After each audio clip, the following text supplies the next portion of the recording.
What is up, ladies and gentlemen? Welcome back to the Movie Battleground. My name is Aaron Knoll, and thank you guys so much for being back with us here again for another match. And we are edging closer and closer and closer to our two upcoming tournaments. As was said at the beginning, we have 32 competitors. Whether they win or lose determines which bracket they go into, and then we will have two simultaneous, that's the word, tournaments to decide who our top contenders are to begin with. And we are only 4 matches away from beginning that tournament. And this is one of those 4. One of our journeyman competitors, no matter what his record was, no matter how many times he got so close and it didn't work, or it did work in his favor, Malcolm Lay was a player through and through to the end of the first 2 kind of phases of Battleground, and he's back once again to re-enter the ring. Malcolm was actually one of our first competitors of all time years and years ago, back in 2017. If I remember correctly, I don't believe that match ended with a victory. He is looking to start this time off on a better foot, and he goes up against rookie Jordan Anderson, someone who, like his buddy who's already played, Austin Howell, is newer to the movie space. Austin came in, as you guys saw, with that big aggression, that big impact win. And so now Jordan is here to kind of, as the man who brought him into it, gave me his name and said, put him in, is here to follow him up and hope to bring a victory as well. So I'm going to go ahead and talk to our competitors briefly before we get started. Introducing first, with a record of 0-0, it is Malcolm Lay returning to the Battleground. How's it going, man? I'm doing pretty good. Just can't wait to do this and got really interesting questions. Yeah, absolutely, man. And so after all these years kind of coming back to it, after being away for a while, what do you think helped you most, without giving too much away, kind of prepare for this fight? I mean, it just helped that I kind of know my opponent's moves a little bit. It's just I don't know. It's I just did minimal preparing as always, and just go on the fly as I always do. All right. Well, it's a tactic that has worked and not worked depending on who the player was that executed it. I will be ready to see it from yourself, Malcolm, as I go ahead and bring in his competitor, making his Battleground debut, also with a record of 0-0. He gave himself the nickname Movie Hero, which is a very, very self-positive title. Mr. Jordan Anderson joins me on screen. How's it going, sir?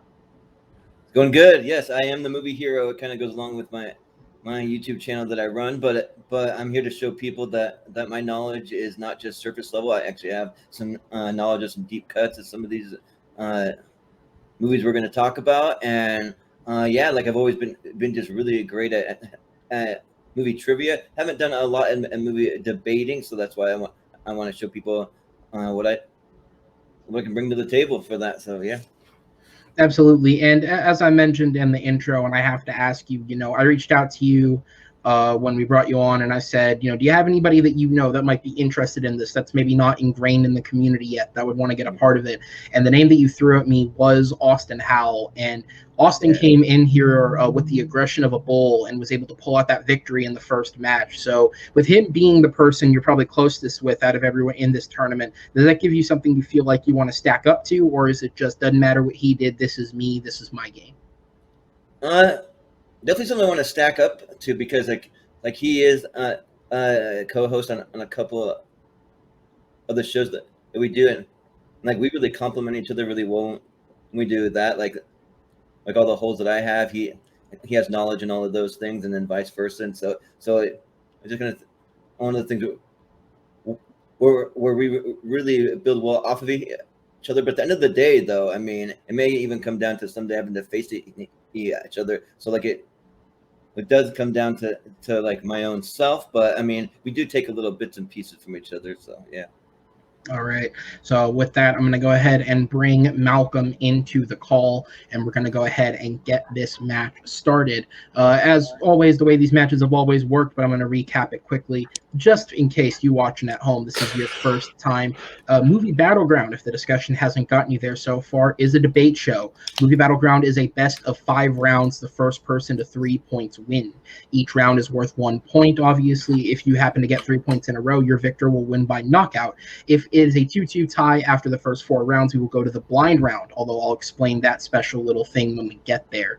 In terms of our first 4 regulation debate battles, the competitors were given their questions ahead of time. They have been given time to prep should they choose to, and they are here ready with their arguments. The way this will work is it happens in 4 stages. We have a 60-minute opening for each competitor. Then they will get 2 minutes to follow up and continue explaining their argument. There will then be 4 minutes of open debate in which they scrap, go back and forth, and get as many points in as possible before we move on to a 1-minute closing to surmise and wrap up the argument. All right, so do we have any questions from either of you gentlemen? Nope. No. All right, so with that, we're going to go ahead and move on to the first question of the match. Was selected at the time because originally, and this will tell you how long ago these questions were written, Clifford the Big Red Dog was supposed to release this weekend. However, it is not releasing this weekend because COVID. What's new, right? So instead, it will come out at some date in the near future. And so what we came up with, expecting the absolute worst out of Clifford, as I think most people are, is what is the worst family or kids film of all time? There's so many options to choose from. As I said, the last time we had a debate that was centered around kids' films. One of these is very definitely easily a kids' film. The other is one that you might internally debate, but ask Scholastic. It is a kids' book. The movie was rated PG, hence it counts as a kids' film. And if you still have an issue with it, kiss my ass, I approved it. So with that said, we're going to go ahead and move on to the questions. So here, in the continuing innovation of Movie Battleground, we now have, finally, a timer for the show. Yes. Matches the branding of the show. So let me do that. Okay, so as I disappear. There we go. All right, so Malcolm, or not Malcolm, Jordan, as the person who was, Jesus Christ, I'm stuttering over my words here. Here we go. Jordan, as the person who was randomly spun as the favorite, you had the option of picking which questions you wanted to go first on. You chose to go first on questions 2 and 4, which means Malcolm will be going first here on question number 1. So your minute begins when you start speaking. But the movie that I chose for this question is the most recent Adam's film. Like, as Aaron said, this is a like kids book, and it's essentially PG, so it is a film. And it was a really terrible letdown of a movie. Like, this could have become a great franchise, but the way this first movie went and the fact that it was thrown straight on Disney Plus means that they either didn't really have any faith in it, or they just wanted to get it out because it was so bad. It had a Rotten Tomatoes credit score of 8%. Its audience score is 19%. And I'm going to yield the rest of my time. All right, so here's the fun. Actually, you know what? I'm just going to vamp till it gets to 0. All right, so, yeah. Well, we'll figure out the new timer as it goes. All right, so with that, Malcolm cedes the rest of his time after pitching Artemis Fowl. And so with that, we will go ahead and move on to Jordan, who has 60 seconds on the clock when he starts speaking. All right, well, let me tell you about a movie that to this day it gives me horrible nightmares and makes me cringe at the mere thought of it. And that a movie that is so dumb and so absurd and so out of left field that makes me physically angry just thinking about this movie. And that movie is Baby Geniuses. So Baby Geniuses is basically unwatchable. You can watch it, but I mean, you don't want to watch it. Like I think most people would rather have their fingers slammed in a car door repeatedly over and over than have to suffer through the absolute torture that is Baby Geniuses. I wouldn't even wish this movie upon my worst enemy. I mean, from the overuses of the wide lens angle that they have constantly throughout the movie to the stupid thing and absurd things that come out of the baby's mouth that don't really even match up to the dialogue that they're actually saying, and the creepy offensive things that'll come out of their mouth. I mean, I just think all this and so much more is the reason why Baby Genius is by far the worst family or kids movie ever made. All right. And that'll be right on the money as we go ahead and move on to the 2-minute flesh out. Malcolm, you are up. Time starts when you begin speaking. I mean, Adam's Fowl is terrible because, like, you've got great actors like Jude Dench, Josh Gad. Like, they acted like they didn't even want to be there. They were just forced into this movie, and all that. It's just, look, if you're a fan of the book, which it's a very popular book series, then you're going to go into this, and it's going to like, what the hell? This is not business. It's a pale interpretation of the adaptation of the book. Because they changed a lot about the book, and it's barely there. Baby Geniuses itself is fun. Like, it's a kids movie. I mean, as an adult, it's probably not going to be something you're going to like yourself, but kids themselves all enjoy the stupidness of this movie. And like Baby Genius's audience score is 24%, so it's more liked from the audience, even though the critics score is lower. But yeah, but go back to Adam's Fowl, like the choices that they made with this movie, because Kenneth Branagh, who there's no way this should have failed as much as it did. A lot of the choices were just not nonsensical. Because, I mean, I even wanted to go back to this to play with it more, but yeah, I'm going to yield this to my time. All right, so we're going to see the time.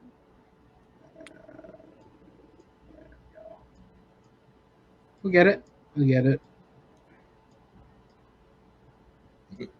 Good Christ. All right, you know what? I'm just going to let it play as I let the build-up happen. We'll get this figured out, guys. It'll all come together eventually. All right, Jordan, so you have 2 minutes on the clock. Time starts when you start speaking. So, Malcolm, you mentioned that the movie Baby Geniuses has a 28% from the fans, but you got to look at what the critics rated. 2%. 2% from the critics. Like that's so close to a zero that's like not even funny, and it's like almost laughable. Like you don't know 20 minutes that have scored that low. And then we're not even going to mention the sequel that Baby Geniuses 2 that has a 0% on Rotten Tomatoes. So that just showed you where they went with the franchise. And also, Artemis Fowl actually had a lot of fun with it. Like it, did it follow the book exactly? No, but movies don't always have to follow the books exactly to make a great movie. There's a lot of movies out there that don't follow the books exactly, and they're still great movies. And also,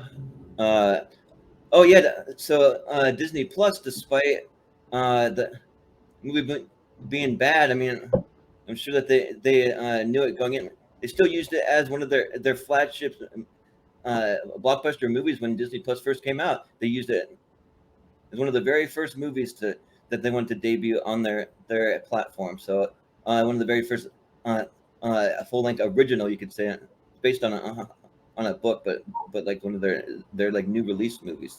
So and going back to Baby Geniuses, I'm just honestly scared and ashamed for the cinema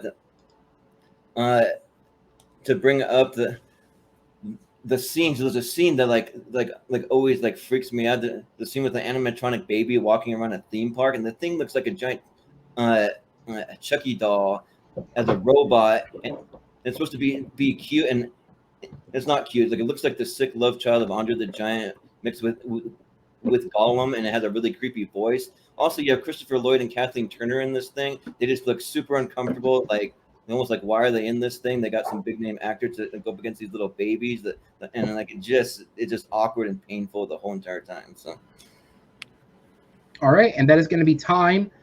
All right, so we move into the open debate round. As I said before, this is where the scrap happens. This is where you go back and forth, respectfully, of course, to an extent. Don't hog the 4 minutes. That's not nice. But go at it as well as you can. We have 4 minutes on the clock. The time starts when the first person speaks up. Yeah, I mean, you mentioned that Disney Plus chose it as the flagship show. They had no choice. Like, COVID happened, and it was either put it into theaters and have it not do well in theaters, or throw it to the Disney Plus so everyone can watch it safely and at home. Like, well, yes, they did put it on Disney Plus, but it still was more of a case of they had no choice.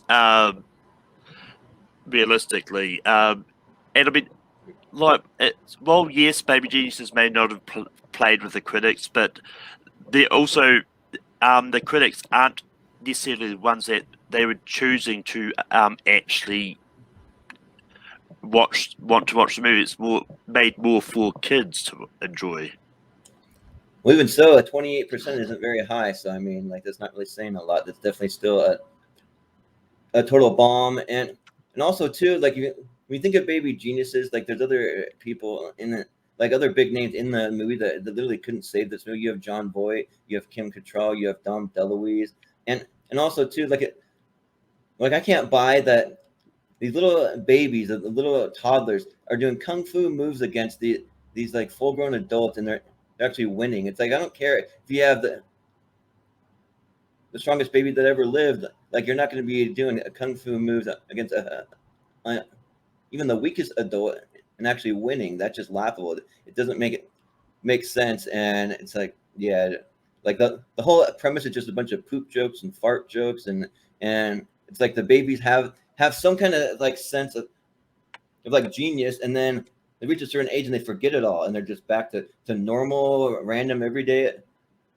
just human beings, normal everyday human beings, like the normal everyday people that actually wrote the movie, that are not geniuses. This movie sucks and it's horrible and it's terrible. So that's why Baby Genius is just far worse than Artemis Fowl.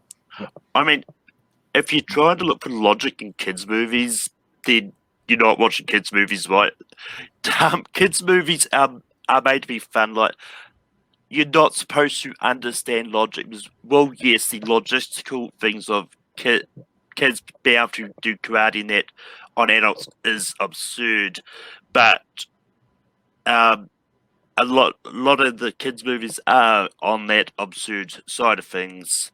I mean, look, Artemis Fowl really has, like, it could have become a great franchise, another great franchise, but just like Eragon, which I'm not debating, but this one, I don't see it getting a sequel, anything, because the fact that it didn't make any money wherever it could get to, actually, I don't think it ever did go to any of the theaters, but because of Disney Plus, but the fact that it's just on Disney Plus, it did not make any money, as far as I know, then there's no chance of it possibly getting a sequel, because not many people really want a sequel. And like, you talk about big name actors and Baby Geniuses, as I said, like Judi Dench, Josh Gad, probably two of the bigger names in Artemis Fowl. Like, they were acting like they didn't even want to be in there. They were contractually forced. And even with Judi Dench, like, they put on really random, deep voices, just bad. I mean, like, I had fun with them. Like, even like Judi Dench is like the commander, like the fairies or like pixies or whatever. And then Josh Gad is like the weird looking dwarf. Like, he might have looked a little weird, but like, he was a lot of fun every time he was on screen. Like, that like perked up the whole film, the whole feeling of the movie. And I was laughing, I was having fun. So I thought Josh Gad actually acted like he did care, and he was great. So that is going to come to time on the open debate round. A good back and forth there from our competitors. We have 1 minute to surmise this baby and lock it up. So with that, Malcolm, you are up first. Time starts when you begin speaking.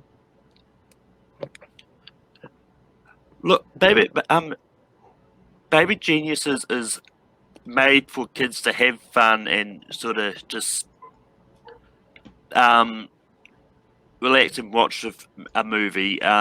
Like it's not made for adults. It's not supposed to be something for adults to enjoy. As a kid, I loved this. Well, yes, the sequel may have was worse, but I believe it was also straight to DVD as well. I can't so they knew it wasn't going to be great. But Adam's Fowl is one of those ones like for kids have grown up with the books ever since they first came out, and to see this film adaptation, which completely destroyed the plot of the book because it was barely recognizable. It's really not good, and it could have been a great franchise, but it's probably not even going to get a sequel. So.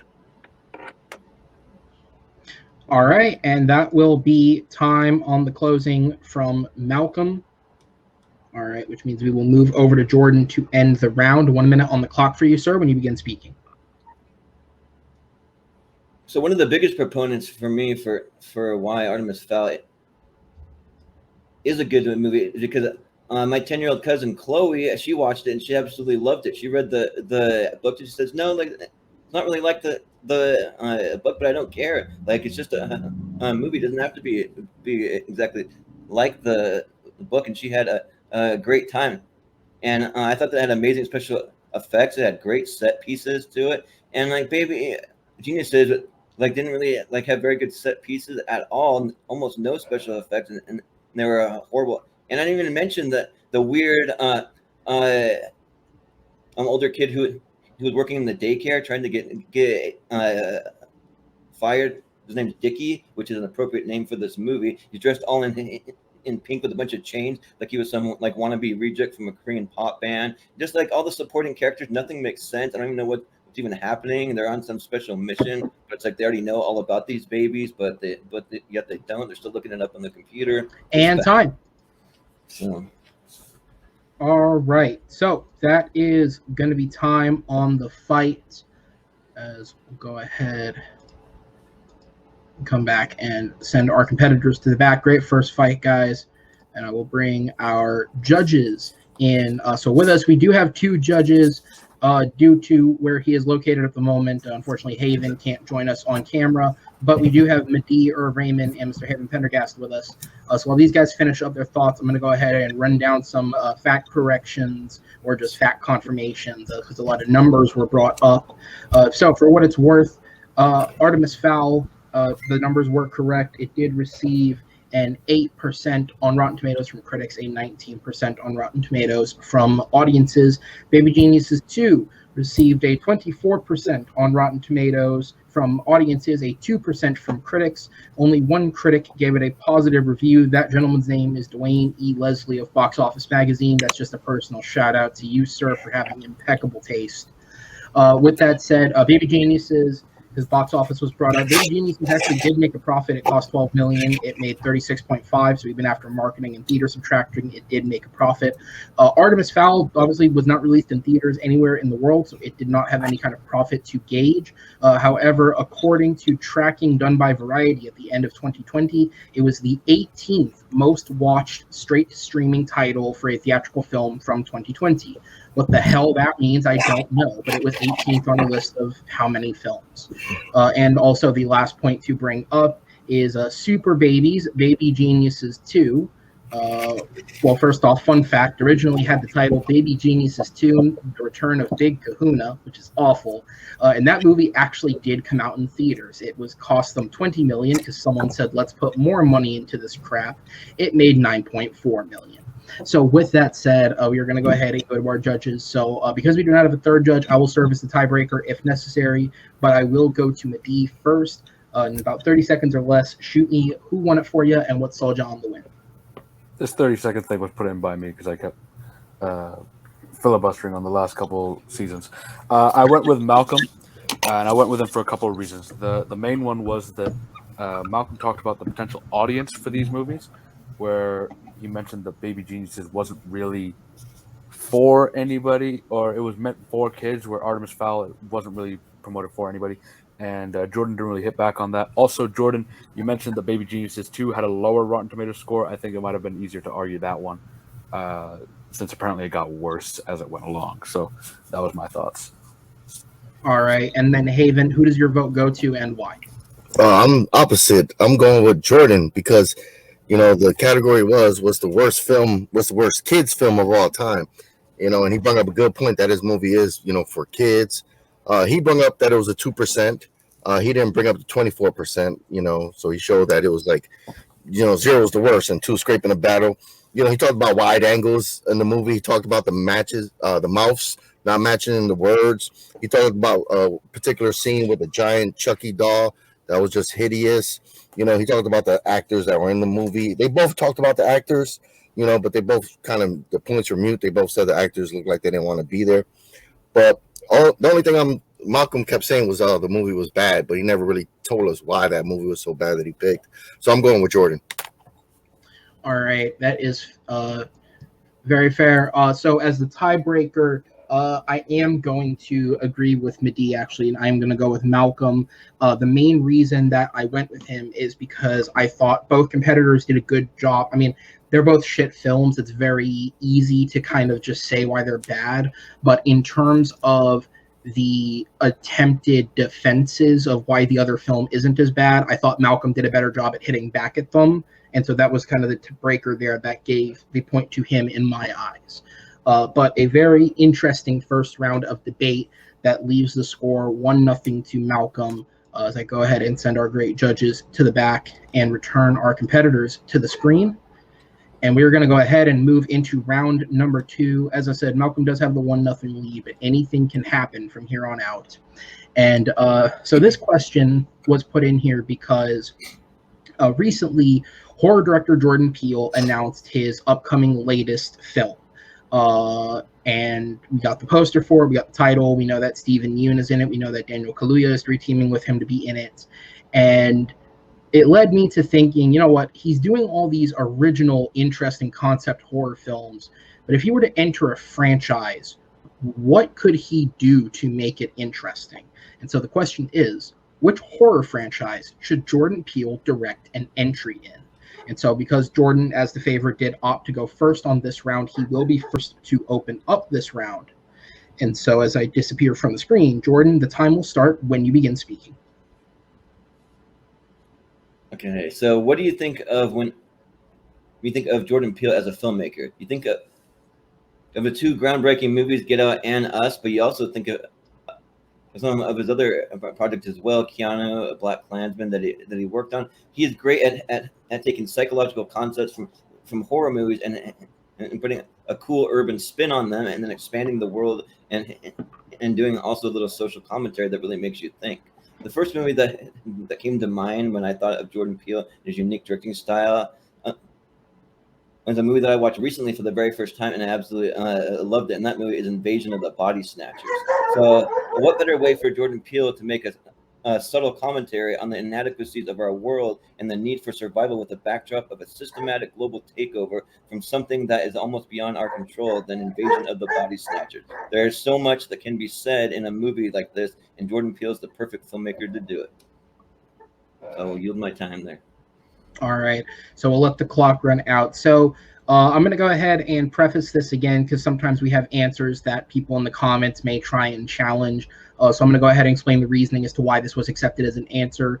Yes, Invasion of the Body Snatchers is not a film that's ever had a direct sequel. However, it is a story and a concept that has been remade 4 separate times. And thus, if you count, that is a franchise in and of itself because it's continuously remade. If you want a similar case, see the Star is Born films, where it's just a story that's continuously remodeled and retold. And thus, I allowed it as an acceptable answer. With that said, Malcolm, 1 minute for you, my bro. Time starts when you begin speaking. Yes, so a horror franchise that I think Jordan Peele could do something really interesting with is the Saw franchise. I mean, in just his minimal movies that he's already done, like Get Out and Us, Jordan Peele has shown himself to create very interesting horror elements. And using like what he's done, I think we could see some really interesting traps and stuff in the sort of franchise that I think is made for Jordan Peele's sort of creativity that we could do. And but yeah, I yield the rest of my time. All right. It's a very simple intro from Malcolm as I go ahead and bring up the timer. Let's put it ahead. Oh, perfect. Okay. Okay, there we go. All right. So, sorry, guys. I will get better with this as we go on. It is brand new. So, with that said, Jordan, 2 minutes on the clock for you, sir. Time starts when you begin speaking. So, the original Invasion of the Body Snatchers came out in the 50s, and it's set to the political backdrop of World War II. The second one is set to the political aftermath of Vietnam. I think this one is perfect for our time. There's so many political commentaries that can be used in a movie like this. I mean, things like the bigger voices for blacks in America and or like in the world, you could do it in anywhere. Violence against blacks by the police, equal rights for transgenders, equal rights for the LGBTQ community. I mean, you can have so much political commentary, but then you can have it around a horror movie where they're trying to take over the world. And also too, like when I think of the movie Saw, like we just got another Saw movie with Chris Rock and Samuel L. Jackson. There was already an urban style, kind of Jordan Peele-ish type of movie. I don't think anyone's really just clamoring to see another movie like that. It's just kind of like not, and also not many people really are clamoring to see an urban version of Saw, because it's like Saw just basically takes place in a room. Like it's just people getting tortured in a room, and you got to make the decision. Or like what are you going to be able to or be willing to do to save yourself? And like we've already had so many entrances into that. I feel like not a lot of people even went to go see the Chris Rock one, and you can kind of see the excitement kind of like waning on those. And also too, like Saw just total gore porn, torture porn, that kind of stuff. I mean, there is some stories surrounding it, yes, but then at the end of the day, that's not really Jordan Peele's style. Like if you watch it, other movies, he's just not really like into something like that. Where the Invasion of the Body Snatchers, there's just so much you can do with it, like trying to take over a community, trying to take over the world, trying to take over people's bodies, and like there's so many different directions you can go with that. So I think that I would be excited to see where he would take it. So. All right. That's fine. So that'll be it for the 2 minutes for Jordan, which means Malcolm, we do flip over to you. Time starts when you begin speaking. I mean, I think that Jordan Peele could do a lot of interesting stuff, like, and it's one of those ones like all the Saw movies have been made for so cheap, but they have. A lot of people have gone to see them in cinemas. Like, well, yes, they're not making billions of dollars and all that, but they've still mostly have been making a profit. Like, well, yes, not many people went to see Spiral, but that was only because the pandemic is still going on, and some of the theaters weren't even open. So, I mean, it was also on HBO Max, I believe. I'm not 100% sure on that, but that being said, like he could, like this, like well, yes, his stuff he's done so far has been more urbanized and all that, but he like this could be a interesting, different direction that not many people would see coming, and to show that he can do something different in the horror genre. I mean, Invasion of the Body Snatchers, well, yes, it is an interesting concept, but essentially, like, Us is, in a way, kind of like that. Well, yes, it's not the exact same beats of Invasion, and spoilers if you haven't seen Us, but there was a twist at the end that the Adelaide that we thought we knew was actually her doppelganger. So, I mean, essentially that was not exactly the same as Invasion of the Body Snatch, like a whole alien type thing, but it was still similar. It was still clearly inspired from that in a way, but yeah, I yield the rest of my time. All right, so we'll go ahead and let the timer run on that as we move into the 4-minute open debate round. The time will start when the first person speaks. So I don't really think that like Us it is really that similar to the movies Invasion of the Body Snatchers, because Invasion of the Body Snatchers, you got to think of it on a global level. You have these tiny almost microscopic organisms you can't really see them with the naked eye, and they're trying to take over people's bodies and make duplicates of them. So they discard the old body. You're in a duplicated body, so that you are a completely different person than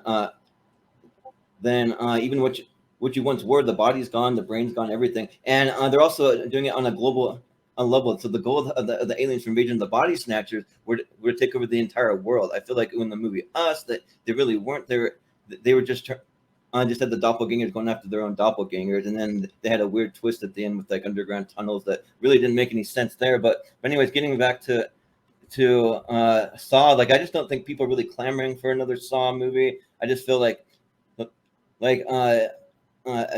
Jordan Peele likes to get slightly political. He likes to do things on a grander scale, and he likes to have a little more to it. Where like Saw kind of confines you to just one kind of element, and it doesn't really expand upon much the way Jordan Peele likes to do in his movies. I mean, yes, Jordan Peele likes to get political. There's still ways he can do political in this Saw franchise. Like, I mean, like the villain could easily go after like the people he traps in these rooms from political backgrounds for whatever reason, and I mean, at this point, I would trust anything Jordan Peele would do, and if you attach Jordan Peele's name to Saw, I think you're going to get a lot of people flocking out to go see it, to see what he does, because just because of what he's done in the past with Get Out and Us. I mean, and it's with Invasion of the Body Snatchers. I think it's a franchise that a lot of people have kind of forgotten about now. It's like, because I remember when the movie The Invasion came out with Daniel Craig in that, I don't think it was seen by that many people, and I think a lot of people didn't realize going in that it was a remake of the Invasion of the Body Snatchers, because it didn't have the full title in there. Well, that's the reason why we need a Jordan Peele to do a remake, because people have kind of forgotten about Invasion of the Body Snatchers, and even some of the remake. We need him in there to invigorate it, to bring it back to us, to show us why we love this franchise and why it's so awesome. Because when I went back to watch the original one for the first time, like I had to myself almost forgot the original one was a thing, and then I watched it and I was just like why haven't we done more with this? Why hasn't somebody come along to invigorate this franchise and make it something great? Because it has so much potential to it, especially with a guy like Jordan Peele. I mean, just going back to the different classes you can pit against each other, and the different political things you can say. I mean, you could put the rich against the poor. I mean, you could put the Hollywood elite against every normal person in society. You could put big tech against small businesses, and you can make it all about that, because it's just about the political backdrop. And then you have Invasion of the Body Snatcher, where they're aliens trying to take over the world. There's just so many things you can, or so many directions you can go, just endless possibilities, I feel like.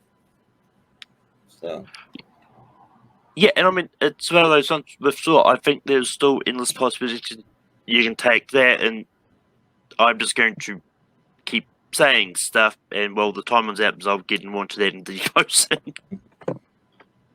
All right, that will be time on the 4 minutes. All right, so we are going to go to closings. Jordan, we head back to you. Time starts when you begin speaking.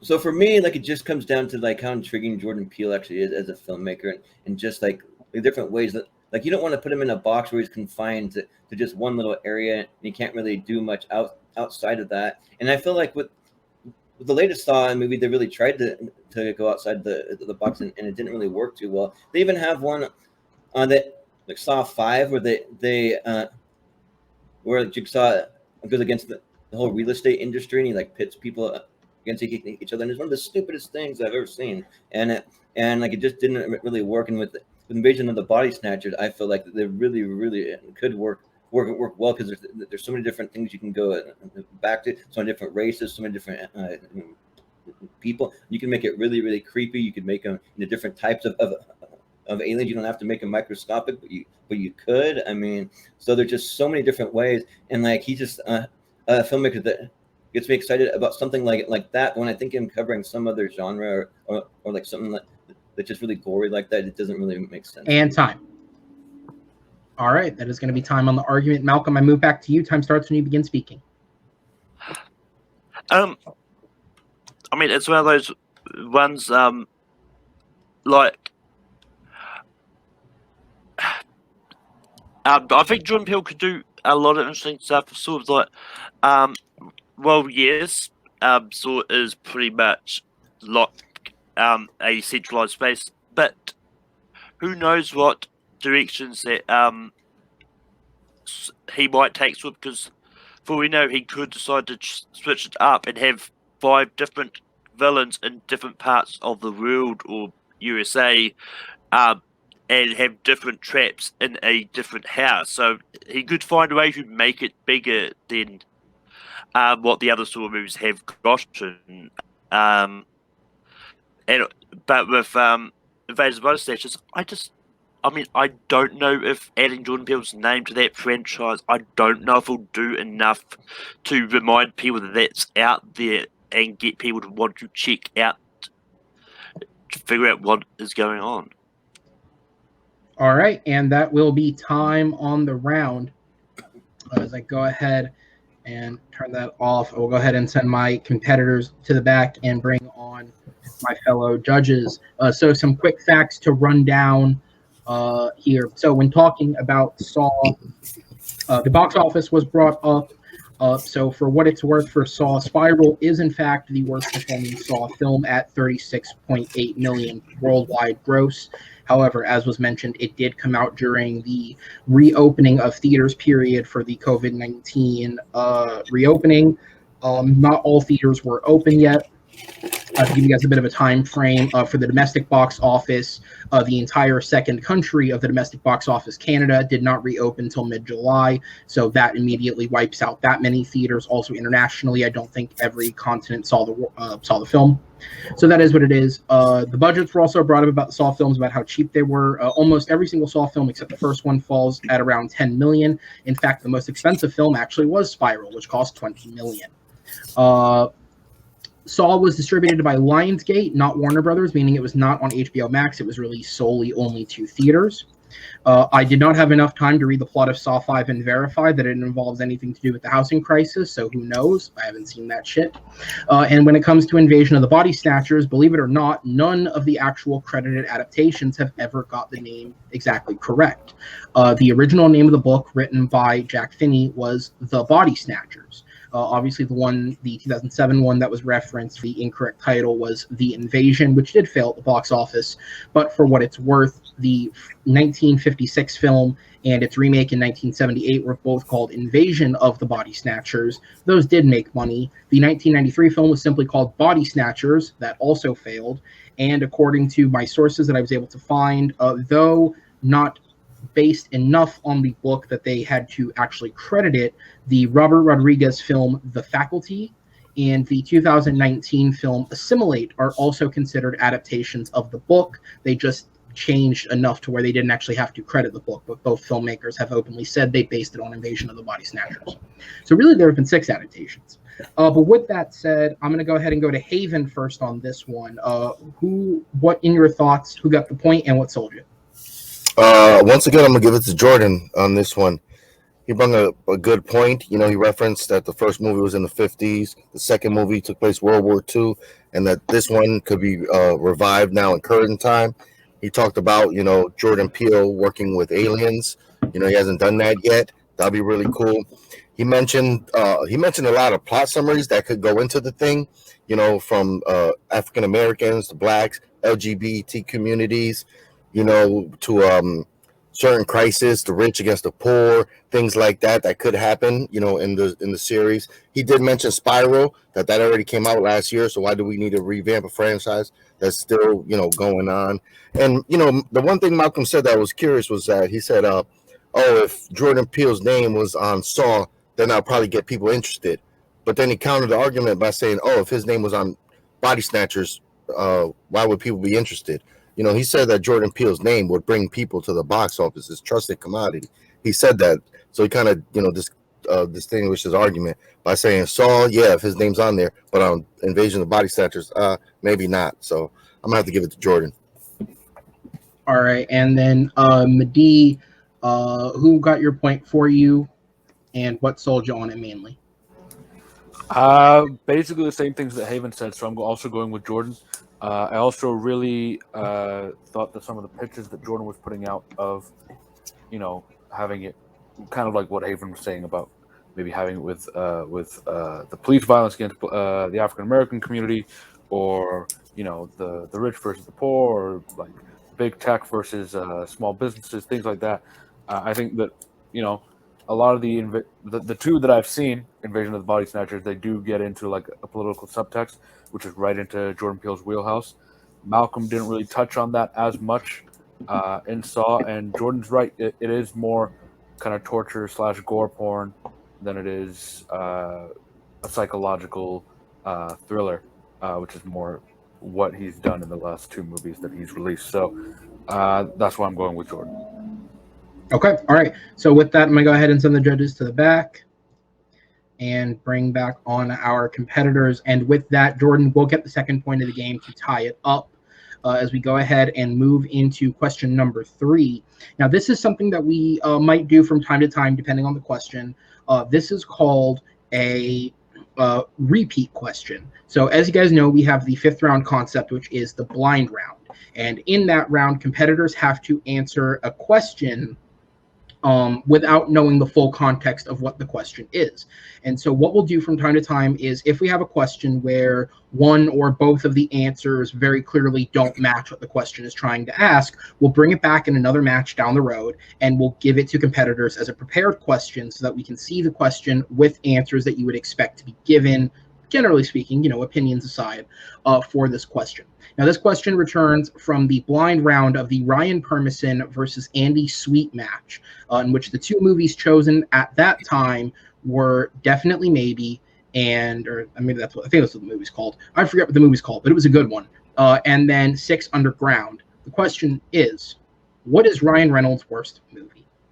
Very, very recently, about a month ago, he had a huge success, all things considered, in Free Guy, which was reviewed very, very well and did at least decent at the box office. But let's shit on him a little bit, because he had a lot of years where he was making a lot of crap. And actually, funny enough, both of the crap that we're about to talk about comes from the same year. So we really just focused on shitting on 1 year of his career. But with that said, I will go ahead and bring on the timer. Malcolm, you are up first on this one, so the time will start when you begin speaking. I had no idea these were the same. But anyway, the movie that I'm going to bring up is the worst of DreamWorks Animation Turbo. Like, this movie was so boring and bad. Like, I mean, I would have thought a kids movie about a racing snail might have been somewhat interesting. It really wasn't. Like, you had a whole bunch of voices in here. Like, Samuel L. Jackson, I believe, was in here somewhere. And yeah, it just was so bad. And yeah, I'll yield my time. Okay. All right. We go ahead and bring the timer back up here. Oh, that's the wrong button. There we go. We're getting there. All right. So with that, Jordan, I'll go ahead and move on to you. The time will start when you begin speaking. So the worst Ryan Reynolds movie ever made by far is R.I.P.D. It's not only the worst Ryan Reynolds movie ever made, it's one of the worst movies, period, ever made. This movie is so bad that people have forgotten that it was ever made. And when people try to name the worst Ryan Reynolds movie, usually the go-to is always Green Lantern. People don't even remember R.I.P.D. And they forget that people like Kevin Bacon, Mary Louise Parker, James Hong were actually in this movie. And most of the time, if you ask anyone what the hell R.A.P.D. is even about, they can't even tell you what it's about. I mean, it's like what, like most of the time their response was that even a movie? I never even heard of it before. And that is exactly what R.A.P.D. is a totally and absolutely forgettable movie. And even if you do or even if you do remember it, you want to erase it from your memory. Just forget about it, because that's what it is, forgettable. So. All right. So we're going to go ahead and move on to the flush out period. Malcolm, 2 minutes on the clock. Time starts when you begin speaking. I mean, well, yes, well, R.I.P.D. Was not a good movie. I found the movie to be a lot of fun, and it was a lot of fun. It was about the characters played that Ryan Reynolds and Jeff Bridges played. They were trying to find lost souls and take them back to the afterlife. It was fun. I mean, it wasn't good, but Turbo was just terrible. I mean, I'm struggling to remember what it's about without looking it up, because like, all I know is it was about a racing snail. It's really bad when you cannot think of the full plot of a movie off the head. I mean, I at least know R.I.P.D. is about the afterlife, because it is also like Rest in Peace Department. So I mean,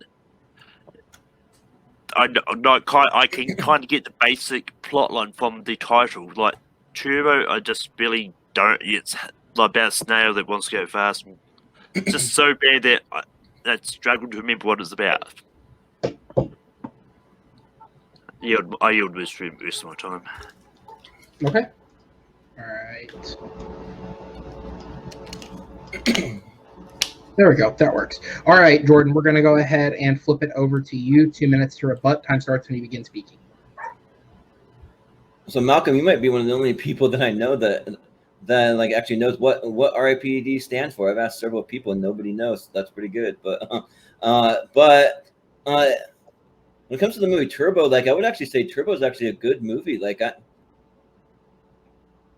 actually rewatched this on doing a little prep for this match, and like I actually had a lot of fun with it. Like it had a lot of humor in it that I liked, and it's a great kind of juxtaposition about a snail. Like snails are slow creatures by nature, but they make it's about a fast snail that can actually move really fast, and it has a character and characters throughout that are based on like cool race cars that always appeal to little boys. I feel like that the story's ripped right out of the imagination of a little boy. So yeah, and it has a great voice cast as well. You have Ryan Reynolds, Samuel L. Jackson, Paul Giamatti, Maya Rudolph, Michael Pena, Bill Hader. I mean, you can go on forever. There's even more. I'm not going to name them all, but there's a lot of awesome ones. But going back to R.I.P.D. though, it's like I feel like Jeff Bridges is like barely even acting in this movie. Like he's like trying to do a kind of an accent, but like honestly, like it just sounds like his normal voice,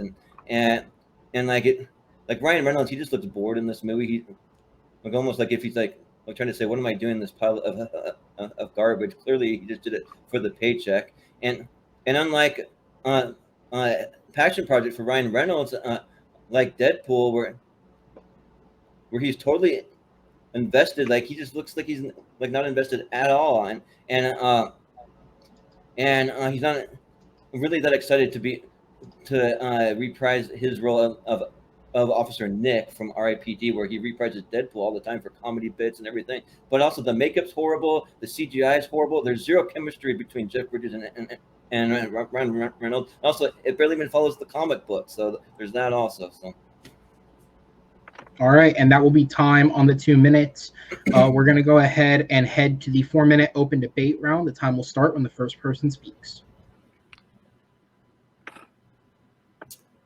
Well, so, I'm oh, you can go ahead. I'm going to be like as you said in the first question, when it comes to adaptations, the movies don't have to follow the stuff they're based on. I mean, I know I've never read the comic book ROPD. I had a lot of fun with the movie. I thought it was a lot of fun. Turbo, I really struggled to finish. Like, there was so many times I was like, this is boring. I'm not funny. I do not know why these people were here. I mean, they're clearly doing it for the paycheck. And there's so many times I wanted to turn off. I was like, no, I'll suffer through this. I'll try and finish it. It's just really boring. Just like so many people say, there's moves they wouldn't mind losing at trivia, and this is one of them. I wouldn't mind watching RIPT again just to win a trivia match. Yeah, well, we say Turbo is a bad movie, but it has a 67% on Rotten Tomatoes, which is actually a good rating. It's rated fresh on Rotten Tomatoes, unlike RIPD has a 12%. So that's kind of saying a little something there. And also, too, like there's a lot of fun elements. Like it's like a Fast and Furious when it meets Rush, kind of for kids though, and they kind of do it with these snails because you want to throw in some animals for kids. Because it's obviously a movie made for kids. And I actually thought that a lot of the jokes were actually kind of hip and funny. You have Snoop Dogg in there. You have Michelle Rodriguez, Ken Jeong, just to name a few other names. And it's also a story about an unlikely underdog that everyone's rooting for. So who doesn't love a story about that? I mean, that's what a lot of great movies are actually based on. And also too, to just go back to RIPD, this movie cost $180 million and only made $78 million at the box office. It lost a ton of money for the studio, and it's like throughout the movie, everything that's supposed to happen gets spoiled in the movie. Like Jeff Bridges will be like, well, there's someone waiting on the other side of that door. There's a guy waiting to shoot you, or like there's a dead body waiting for you on the other side, or something like that. And it's like it just gives it away. And then his wife has some stupid dialogue where she's like, "I have everything I need right here. I have a husband who loves me and a safe place to live. What else could I ever ask for?" And like right at that point, something's about to go horribly wrong, and it's just like stupid and like totally predictable the whole way through. It's just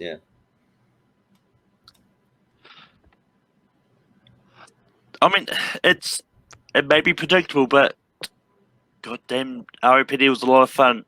Like, and I mean, it's one of those ones when it comes to Rotten Tomatoes score. Like, well, yes, the critics may do something.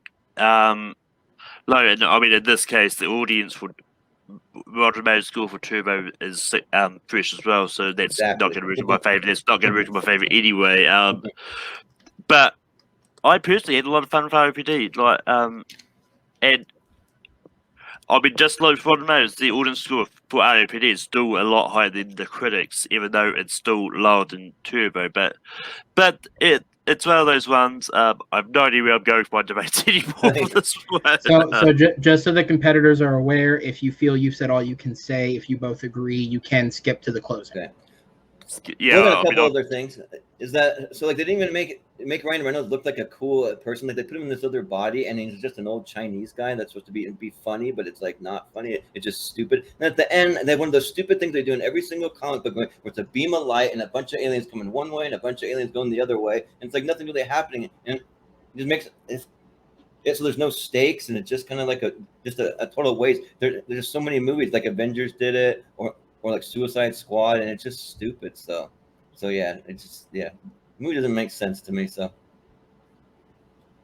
all right, that'll be time on the open debate. We're going to go ahead and go on to the closings. Malcolm, we head to you first. Time starts when you begin speaking. I mean, as I was hammering on here, like I had a lot of fun with ROPD. I mean, I thought it was a great movie. Well, I actually enjoyed Ryan Reynolds, Jeff Bridges in this. Like Turbo, I was just bored with it. Didn't laugh once. But it's Yeah, I'll still go see RIPD a million more times before I even try to rewatch Turbo again. I yield my rest of my time. All right. So we will let it count down from there. Jordan, once it turns, you can start speaking. 1 minute on the clock.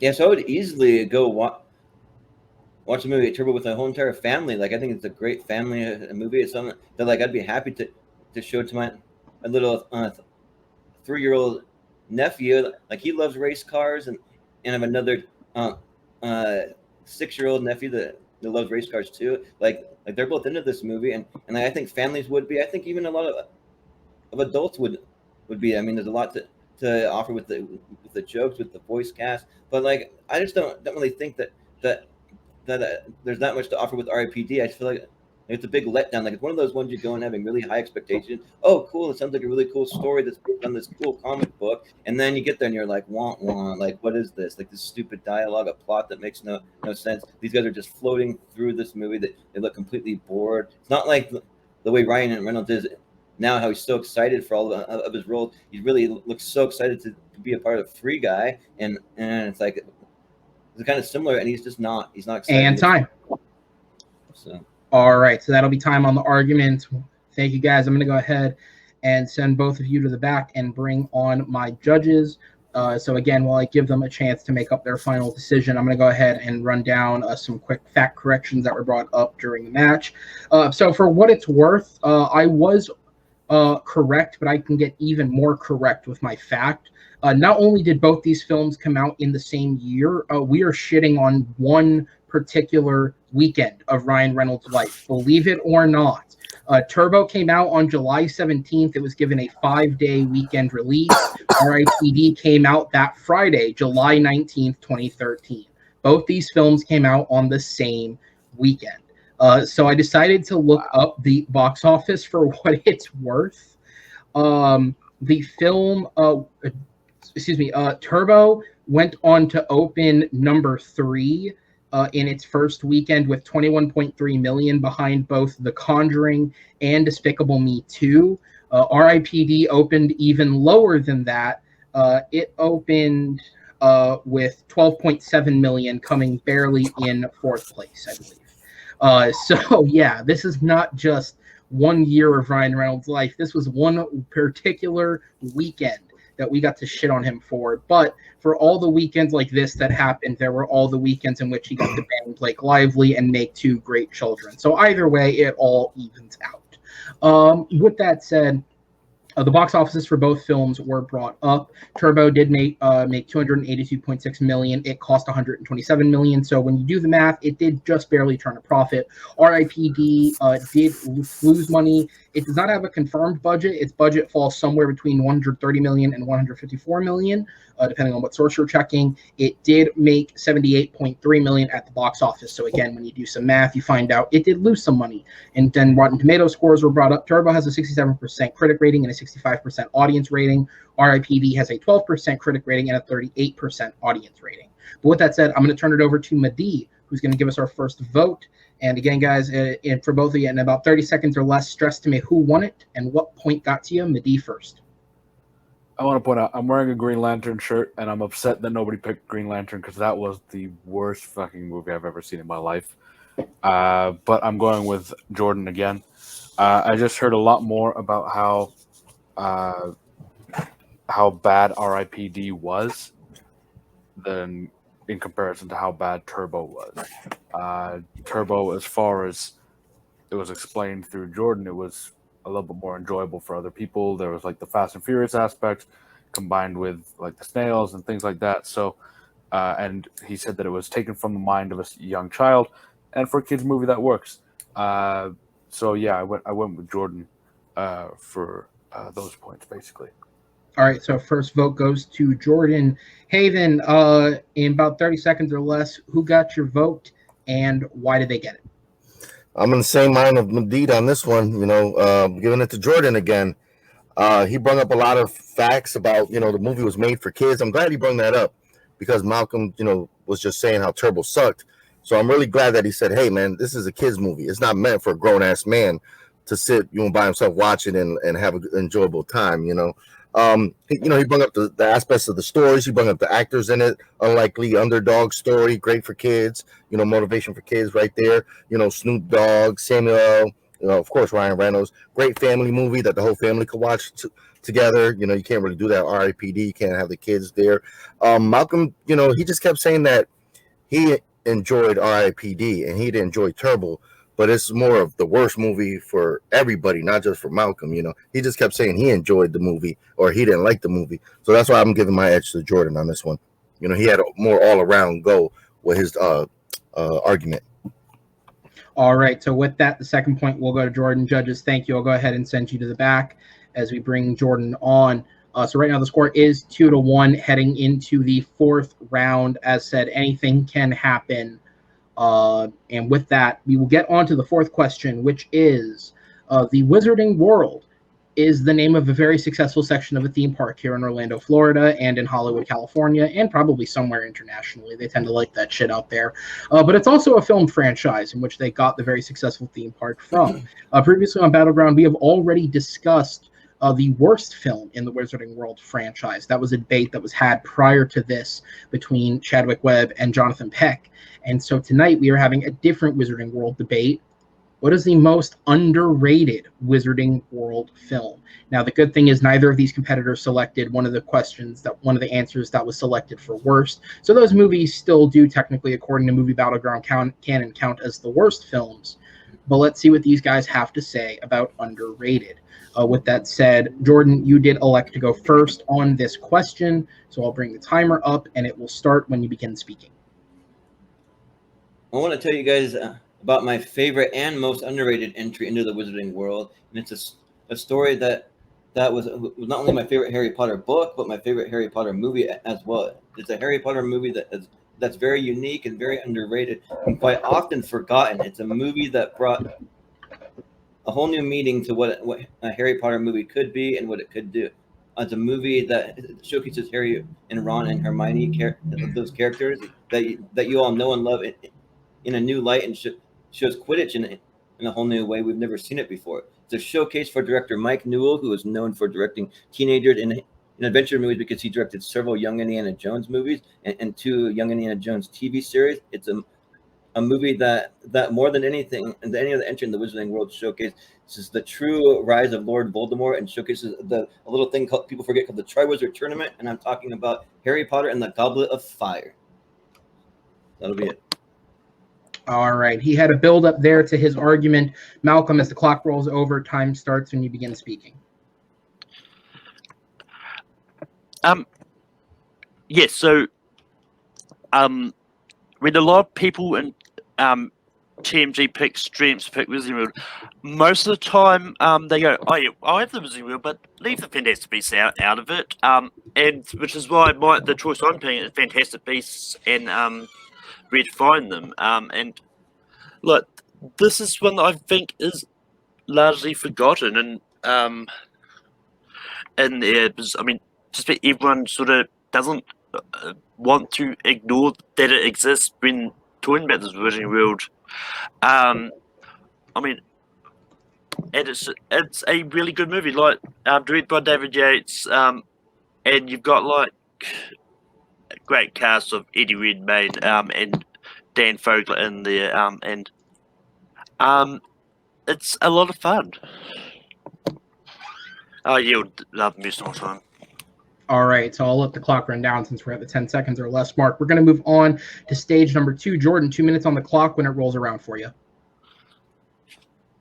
So Fantastic Beasts and Where to Find Them, I think, is far from an underrated movie. This movie is actually overrated, I would say, because on Rotten Tomatoes, it's got a 74%, and I'm baffled why it even received that rating, because I have no idea what's even going on in this movie. This movie makes no effing sense to me. Like, it's just Eddie Redmayne running around for 2 hours, looking like he's up to something, and we never find out what exactly it is, and just confusing and dumb. Now, this movie's written by J.K. Rowling, and it's like PU, like the script was atrocious. It's like, please stick to writing Harry Potter books and don't write any other books because your other books were bad. Casual Vacancy and The Cuckoo's Calling. Some of those other books were terrible as well. So you need to just stick to writing Harry Potter books. Don't write movies because the movie made no sense to me.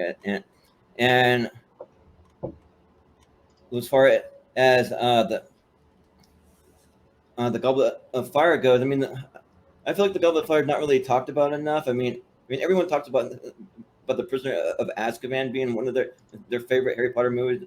It's directed by Alfonso Cuarón. They like all that, but they're so much fun because they do it different. They do the Triwizard Tournament. They don't have Quidditch at the school for that year, but they do go to the Quidditch World Cup, which is an amazing thing. You get to see them using things like a port key, so it's some really cool special effect. You see some special effects with all the dragons that they have to fight, and then the snake Nagini, and it's where you see Lord Voldemort's true rise to power. Because in the beginning, he's just a shell of his former self, and then by the end, like he's a full blown mortal, and like he looks really terrifying. And you see other schools arrive in like grand fashion. You see a carriage pulled by a team of Pegasus. You see a giant pirate ship rise from the water, and then they each have someone compete in this tournament, and it's a lot of fun. So.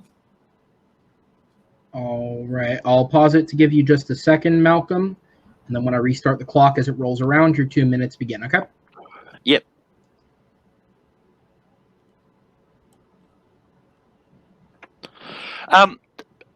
But yeah, all the main 8 Harry Potter movies, they're all fairly rated. Like, everyone holds them all on higher ground. Like, Goblet of Fire's Rotten Tomatoes is 88% critics, 74% audience. I mean, that's not really bad compared to all the other Harry Potter movies.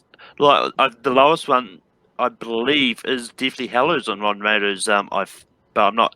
And I mean, the main complaints for the book is that it should have been 2 movies, and that they trimmed a lot out to make the main story fit the plot time frame of 2.5 hours. I mean, if you look at so many people's lists of Disney World movies, like the Fantastic Beasts movies always end up in the bottom 2 slots.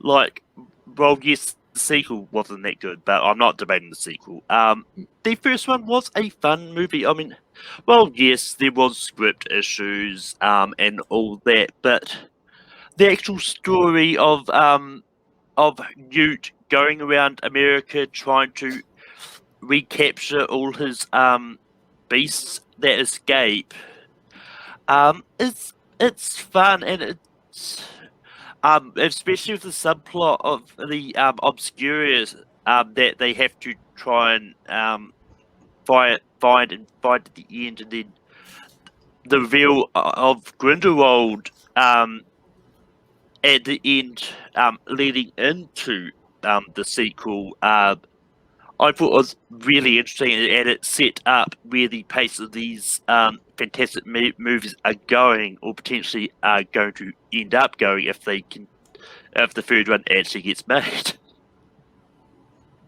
All right, so I'm going to go ahead and pause the clock for 1 second to give our competitors a sec to catch themselves.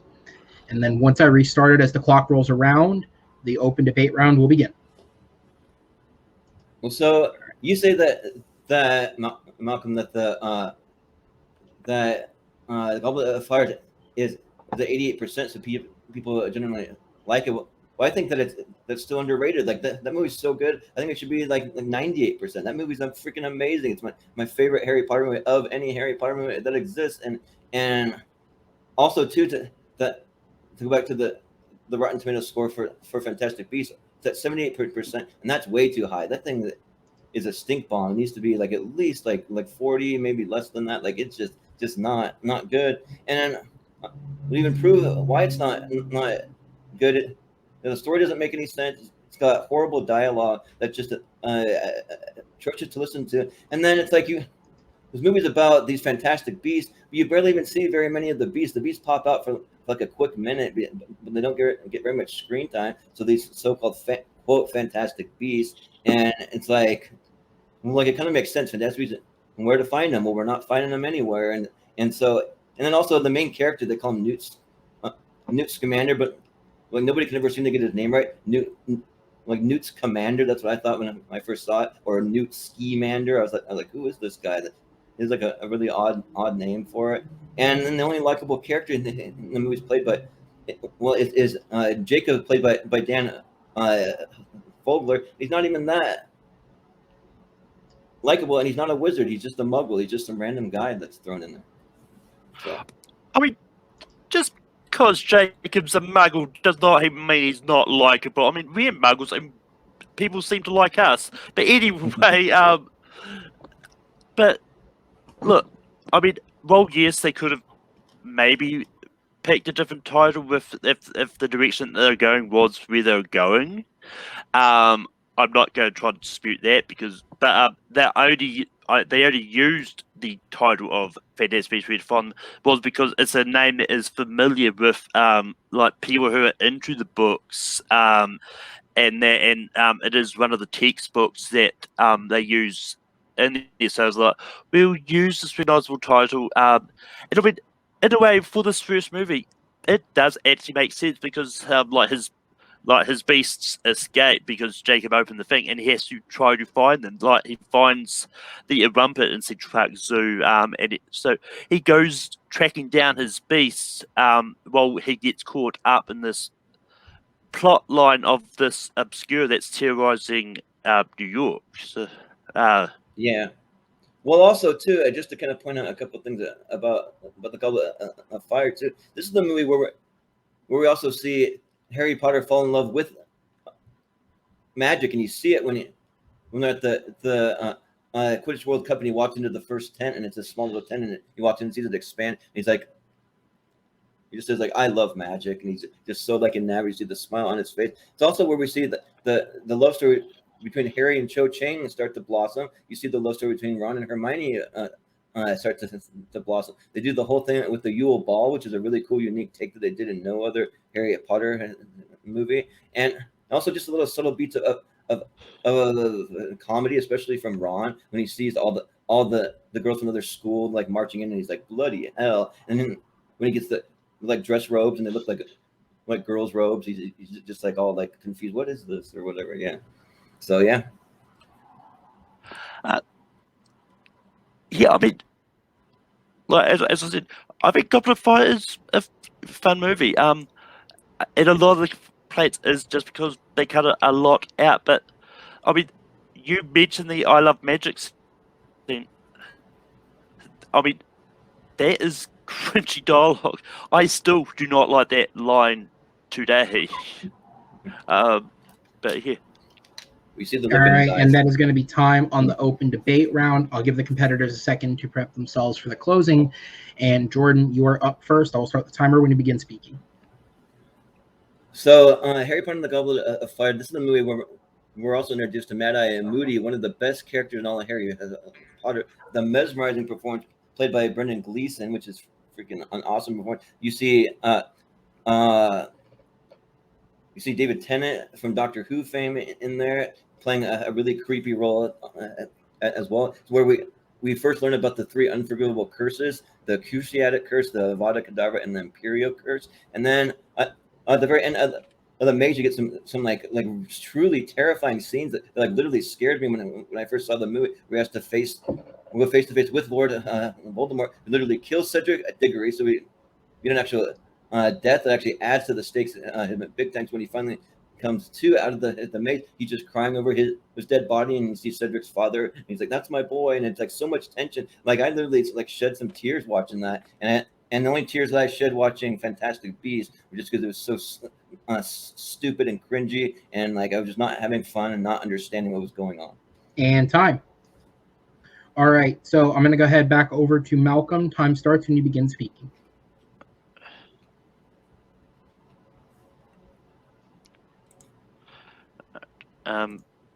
This is going to be interesting because the timer looks paused for me, but we'll see what happens. I stopped at that time. You're good. But anyway, you mentioned about Goblet of Fire being the first time we meet Mad-Eye Moody. He's not really Mad-Eye Moody. He's Barty Crouch in disguise.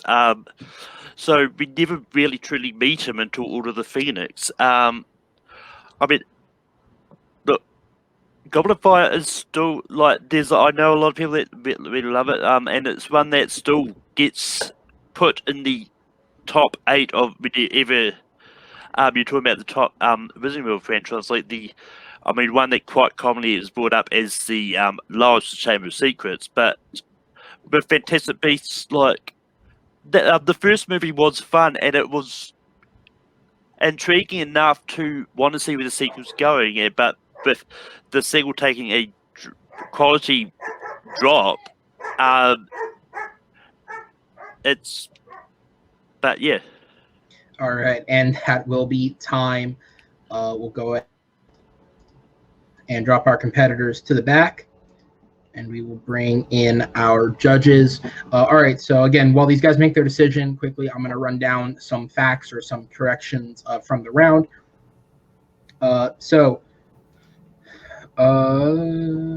All right, so first things first that was brought up was the Rotten Tomatoes scores for both of the films. Harry Potter and the Goblet of Fire does have an 88% from critics. It does have a 74% from audiences. Fantastic Beasts and Where to Find Them received 74% from its critics, a 79% from audiences. In the grand scheme of Harry Potter films, talking about, again, using Rotten Tomatoes as the barometer, the lowest film is, in fact, Deathly Hallows Part 1 at a 77%. Order of the Phoenix is very closely next with a 78%, although it's noteworthy that while Deathly Hallows was 1% lower on its like rating, Order of the Phoenix actually has a lower score out of 10, with the 6.9 being its average score. Every other film in the Harry Potter series, according to Rotten Tomatoes, has at least a 7 out of 10 or better, and the remaining 6 films all have an 80% or higher like rating, meaning they are all rated fresh. The Goblet of Fire, as mentioned, was almost developed into 2 books. For those who don't actually know the story behind that, the brief explanation of it is when they began producing the film, the reason Alfonso Cuarón didn't actually attach himself to it is because of the possibility that it might become 2 films, and so it was decided before he finished the 3rd one that Mike Newell would step in and direct this film.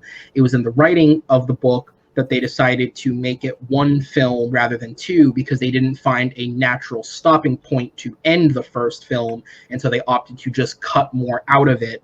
To quote Newell himself, the angle that we approached the book with was to write it as if it was a paranoia thriller and keeping all of the plot points in the film to that note and taking out anything that didn't keep that tone.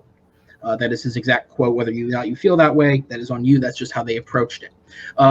The comment was made that Fantastic Beasts should be around a 40%. For what it's worth, the sequel, which I think everyone would say is worse, got a 36% like rating on Rotten Tomatoes. And as was said, Fantastic Beasts and Where to Find Them is in fact based partially off of a publicly written and released textbook. In the early 2000s, J.K. Rowling wrote some of the textbooks that are referenced in the Harry Potter books and released them as full-on books. The character name Newt Scamander comes from that book, as it said that he was the author of the book itself. And for what it's worth, the director of the 3rd Harry Potter film is Alfonso Cuarón. Not that the pronunciation was bad in any way. It's just a white boy who can barely say accents. That is one name that I can, in fact, say. All right, so with that, we're going to go to our judges. Haven, I head to you first. In 30 seconds or less, tell me who sold you on it, who gets your point. I'm going to give this one to Malcolm. He sold me on Fantastic Beasts. You know, it's low-hanging fruit. And I could see a lot of people probably shying away or taking that film. But Malcolm had some really solid points. I mean, Jordan came with a barrage of stats from watching the film countless times. But, Malcolm was just banging with them, and just making it known that, just because this wasn't in the original franchise, it's still a good movie. And that's why it's the most underrated. So I'm giving mine to Malcolm. All right. And Mehdi, I go to you. Who does your point go to? I'm also going with Malcolm. I'm going with it because while Jordan talked a lot about how much he liked the movie and how much he thought it was the best Harry Potter movie, Malcolm talked more about why it was underrated. It was a little bit more of like, focusing in on the question and answering the question for what it was rather than saying what your favorite movie was. So that's why I'm giving it to Malcolm this round.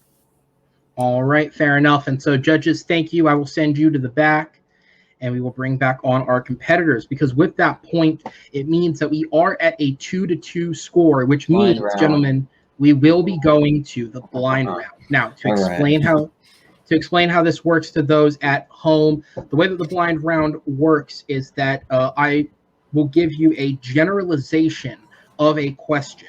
You will then submit your answer based on that generalization.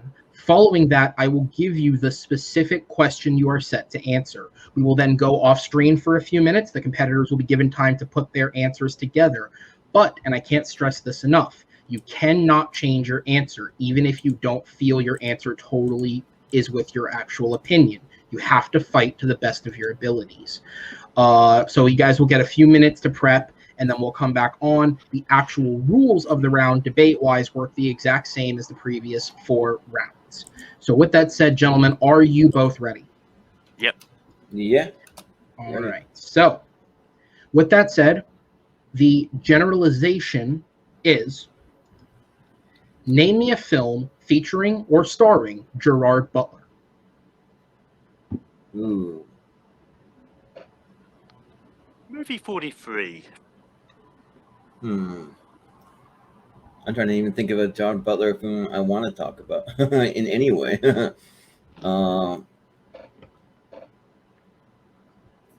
see.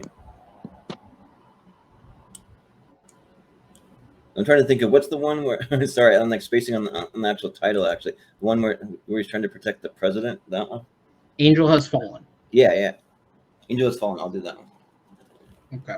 Or, well, technically there's 3 of them. There's Angel Has Fallen, London Has Fallen, and what's the other one? Olympus as well. Olympus Has Fallen. Yes, sorry. Olympus is the first one, but there's 3. Yeah. I'll go with Olympus. Is what I want. Yeah. Olympus Has Fallen. Okay. Yeah. Sorry. Angel is the one I watched most recently. So. Yeah. All right. So, movie 43 versus Olympus Has Fallen is the answers that are submitted.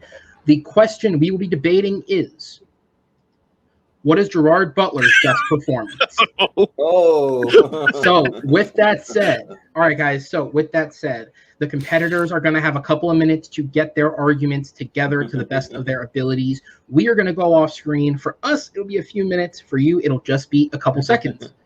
We will be back.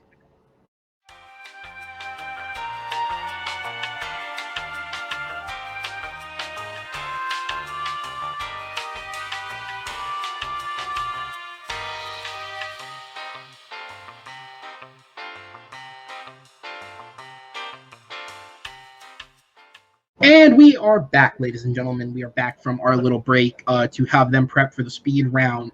And the question is still on screen for those of you who may have forgotten it in the 20-second window that happened.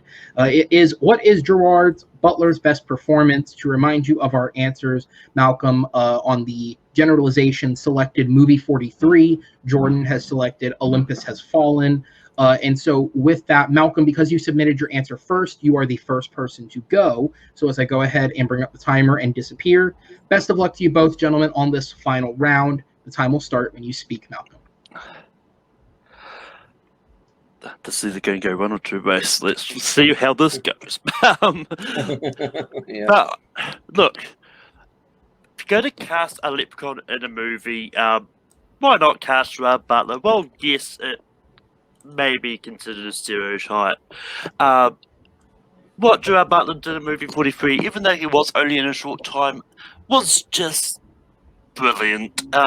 It was just one of those ones that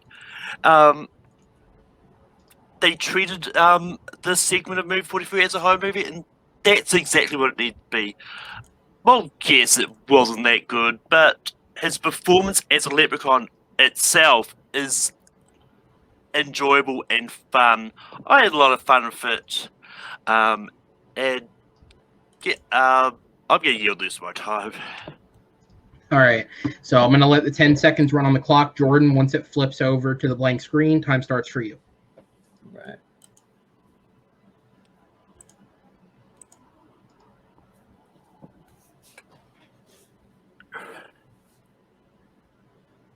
Yeah, so I picked Olympus Has Fallen. I think that the movie was a lot of fun. I think that that's definitely one of Gerard Butler's best performances of all time. Like he was also in that movie alongside Morgan Freeman, having to be his bodyguard, protect him as the president. And it went up against a really shitty movie, which was White House Down, which was like based on Olympus Has Fallen remake, which bombed at the box office, whereas Olympus Has Fallen had a budget of $70 million, made $170, so like 170 over what the budget, and that's just for the U.S. So that's not even counting the rest of the world. And just a fun action movie whereas movie 43 actually is the worst movie I've ever seen. Number one movie I hate more than any movie that exists on planet Earth, and it's horrible seeing him as a leprechaun. But Olympus Has Fallen is just great. It's just good fun. They have great chemistry, him and Morgan Freeman. All right, so that is going to be time on the opening. This is the only time I will do this in the fight before it begins affecting, but remember the question is about performance, so make sure if you want to get some points with the judges, that is where your focus lie. With that said, we will move on to the 2-minute flesh out. Malcolm, may God bless your soul. 2 minutes on the clock. Yeah, I mean, you could have cast anyone as the role of a Secret Service agent to protect the bodyguard. It doesn't change anything. Like, as Jordan said, like in the same year that Olympus Fallen was out, White House Down, and people still can get confused about which cast is in which movie. His role is forgettable in that. Everyone remembers her, like, as bad as movie 43 is.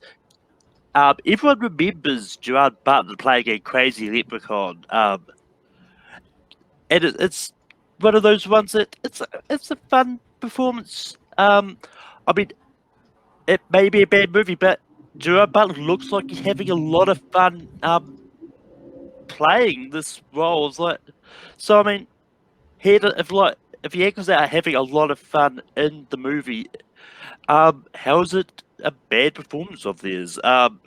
Like as I said, with Secret Service agents, you could have cast any number of actors in that role. It doesn't like.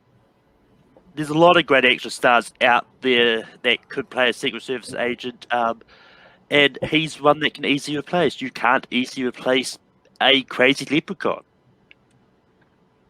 I'm going to yield this my time. Okay, that's fair. All right, so we're gonna forward a little bit. Okay, all right. I'm gonna start the clock from here. When it rolls over, that's when your time will start, Jordan. Okay.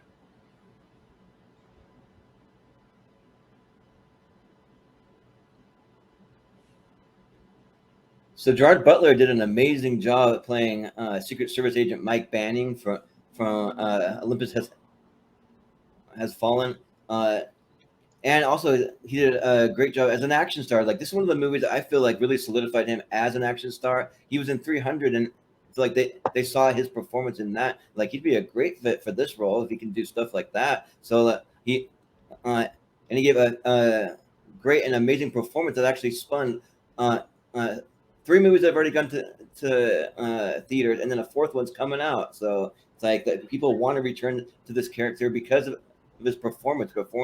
It's just a really great, really fun performance. You can bring the action, can bring the sense of like peril and like building up all the anxiety and just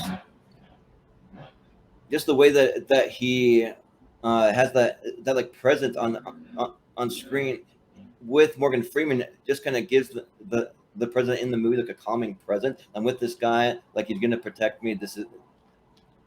I can feel safe when they literally have terrorists trying to attack the White House. And so and if you compare it to the performance of Channing Tatum from the same year, that was just an awful, like horrible performance compared to that. So I think that like people saw the performance that Gerard Butler gave, and they're like yeah, we want to go on this ride. We want to go at least for one more movie. And then they decided it again and again, and it just kept going. Whereas movie 43, it's this like cheesy like leprechaun that's just so stupid and so cringy that like literally when I watch this movie, that's the moment where I turn the movie off. I'm like, what is this? What am I even watching? Is this real life? This is some little cheesy freaking leprechaun locked away like in a basement, and like he doesn't really look like he's even having fun. I don't think he's really having fun. He's just there because they're like giving him some script and some lines of dialogue. But it's not a great performance. It's a horrible, stupid performance. Everyone cringed at. And time. All right. So with that said, we are going to go ahead and move on to the open debate round. Time starts when the first person speaks. I mean, the fact that Olympus Has Fallen is getting sequels is not real so much because of his performance alone. It is probably more because the movie did really well in the box office and people want to see. Not alone, but he contributed to it. Yeah, but once again, you cast anyone else in that role, I say it still gets the sequels. Like they're not getting the sequels because of the actual performance. With Gerard Butler as Leprechaun, look, his lines may be cheesy, but movie 43 is a cheesy movie. I mean, you don't go into this movie going, oh yeah, I'm playing Leprechaun. I'm going to be it's going to be a serious role. You go in knowing it is cheesy. And I mean, as I said, he's clearly having a lot of fun with what he's doing, and yeah. Well, he went in as in a cheesy role, and he didn't perform it very well. Like the accent was just terrible, and he's actually from that part of the world. He couldn't even get that right. And then like he's just running around looking stupid, and like I don't think that it really looks like he's having fun. He's just kind of just there doing what he has to do, and he's probably just there because so many big name actors are actually in the movie 43 that it'll attract these other big name actors. They all want to be in these movies together.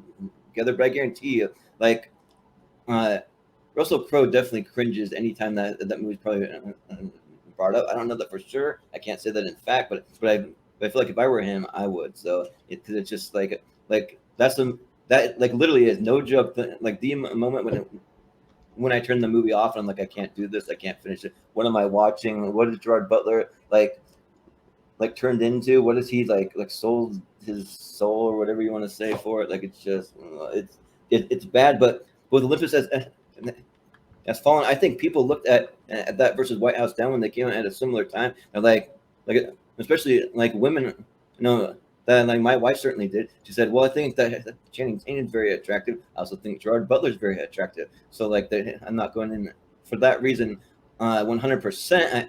I am doing it because I think that the movie as a whole was better, and the performance that he gave was just great compared to a cheesy one from Channing Tatum." So.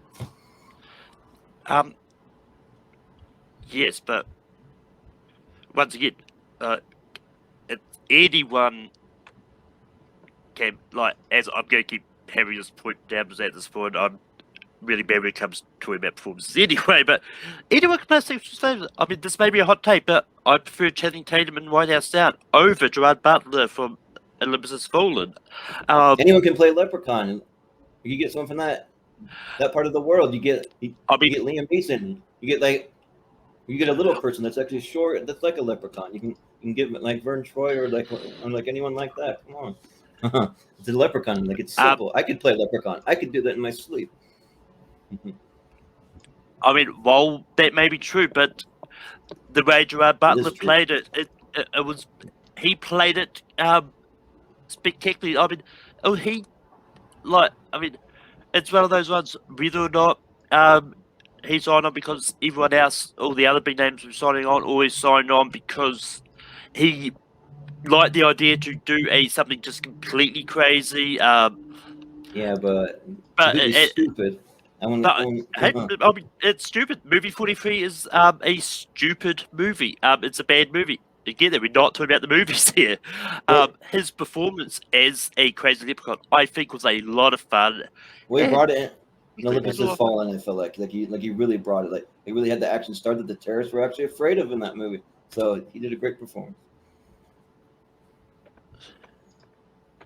All right, and that is time. I apologize on the slight delay there. That is time on the clock. We will go ahead and move on to the 1 minute closing. Malcolm, I go to you first. Time starts when you begin speaking. Yeah, I mean, look, there's been a lot of movies where people have played bodyguards to the presidents, and they've all basically been the same kind of action star, like whoever's hot at the time. So you could have cast, like, there's a number of actors you could have cast and said Gerard Butler. Gerard Butler just happened to be cast. Gerard Butler just happened to be the one that did what Olympus Has Fallen, and he was fine. Look, well, yes, there could have been a lot of people you could have cast as the Crazy Leprechaun, but Gerard Butler was cast. He knocked it out of the park. In my opinion, he was one of the better performances in the bad movie of Movie 43. Like, while it's a movie I have a lot of fun with, I stand that Gerard Butler is the best performance out of that bad movie. All right, and that is going to come to time. Jordan, 1 minute on the clock to close. Time starts when you begin speaking.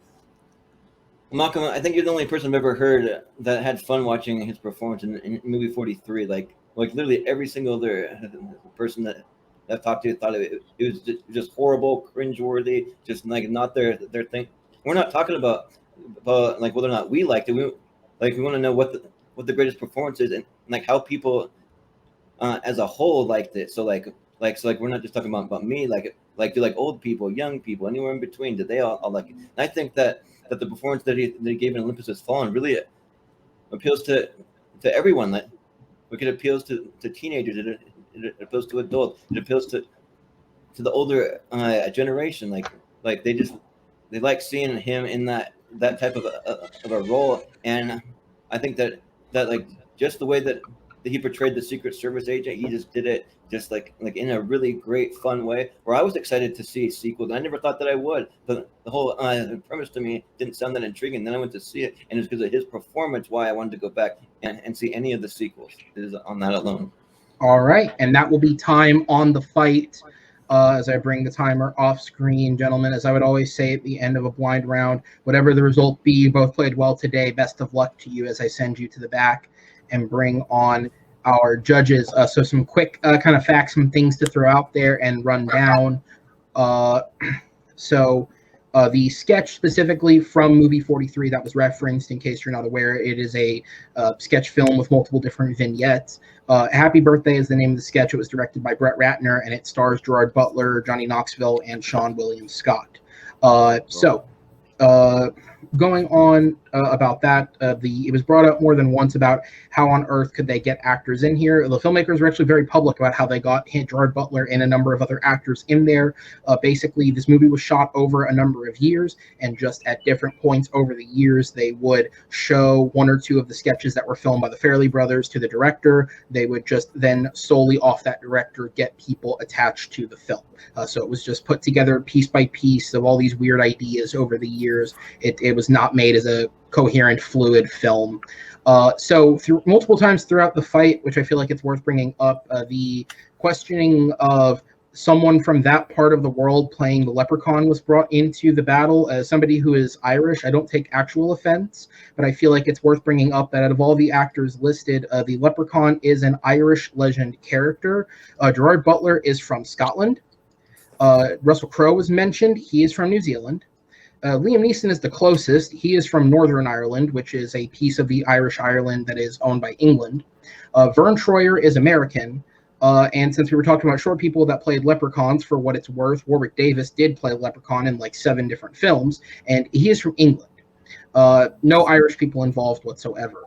Also, not that it really affects the battle, but Morgan Freeman in Olympus Has Fallen actually was not the president. That was Aaron Eckhart. However, Morgan Freeman got the best promotions per film.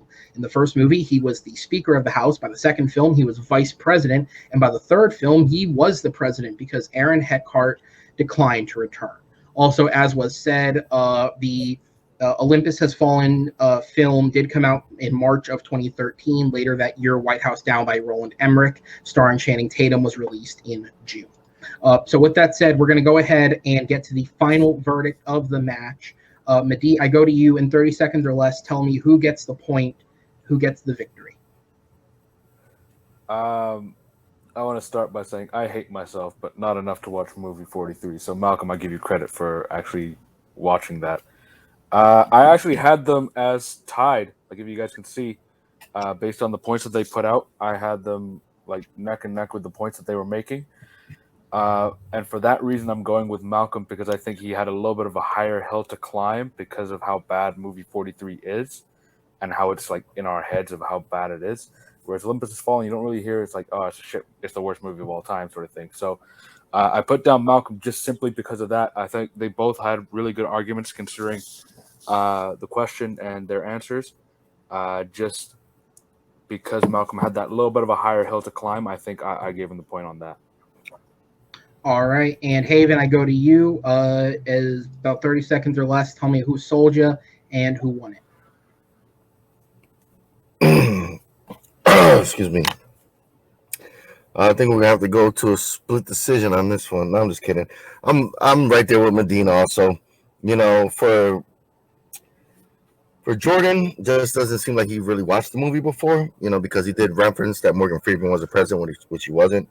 And Malcolm, for the movie that he picked for the short time, he had to keep beating that nail on the head of why this was, you know, his best performance. You know, so he really just stuck to his guns and just kept saying why, you know, Gerard Butler, you know, in this short span of a couple minutes, why that was his best performance. So I got to give it to Malcolm.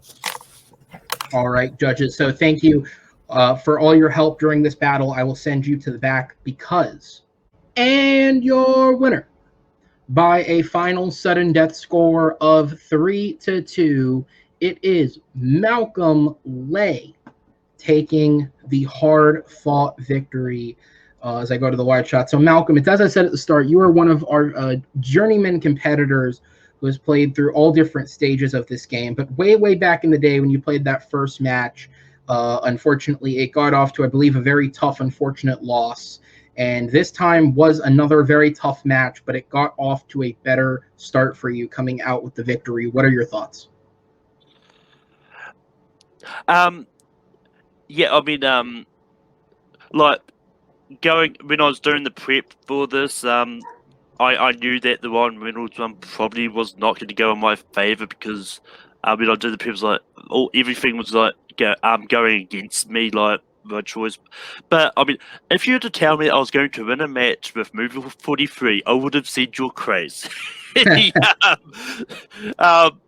mean, I just picked it because it was the first one I thought of at the time. Then I remembered he was in 300. Like, oh shit! It's like, yeah, I'll keep it. I'm going to roll for it. I'm going to do my best, and yeah, it's turned out I mean, and it's one of those things with the blind rounds. Like, it makes it a lot of fun. You can get a whole bunch of interesting arguments out there.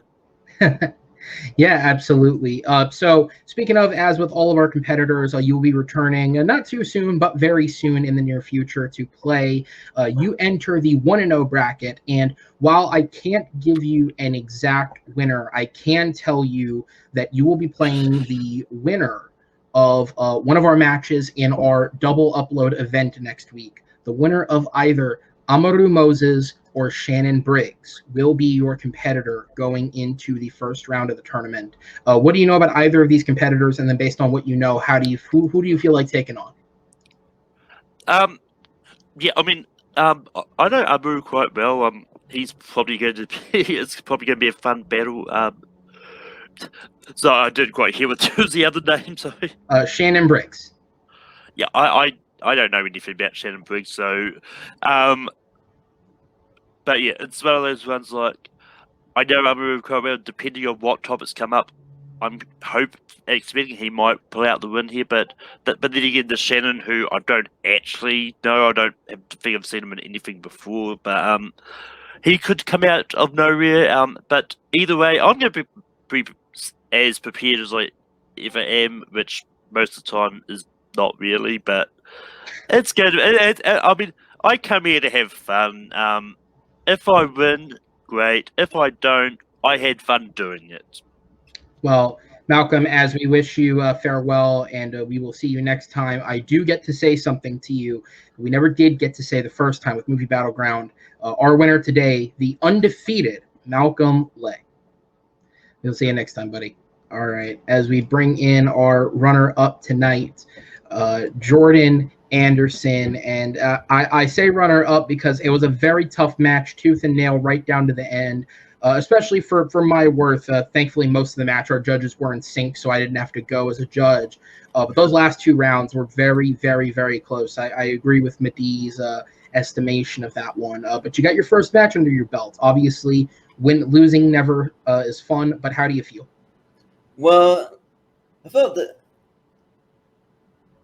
I had a good time. Like, it was a lot of fun. Like, I feel like I definitely had a little more of an advantage for the Ryan Reynolds round, just because like not a lot of people I feel like really consider Turbo really that bad of a movie, just kind of like an okay movie that's kind of there. But then also I feel like I had a bit of a disadvantage going up against Malcolm in the Harry Potter stuff, because that's really his wheelhouse. I know he's a big Harry Potter guy, so it was a lot of fun. But I do feel like, and this is nothing, not taking anything away from Malcolm, but I do feel like that like with the final round, just because he had the bigger hill to climb, I feel like they kind of gave it to him just because he had to overcome that kind of thing. But we did a good job though. So like, I mean, like what's fair is fair. So yeah, that and like overall, I had a great time. And you say that there's another bracket still, even if we don't win. So I'm excited for that. So yeah. Yeah, absolutely. With the restart of the league, whether you were a brand new total rookie or somebody making a return with the fresh record, I wanted to make sure there was a setup where people could at least get more than one match in before having to sit on the sidelines for a while. And so, Mr. Anderson, you will be entering the 0-1 bracket against your 16 fellow competitors who were unable to pull out the victory in their first match. And I can tell you your specific opponent. You will be playing one Mr. Chris Diaz in your first match in the tournament. So what do you know about Chris, and how are you liking your chances of that match?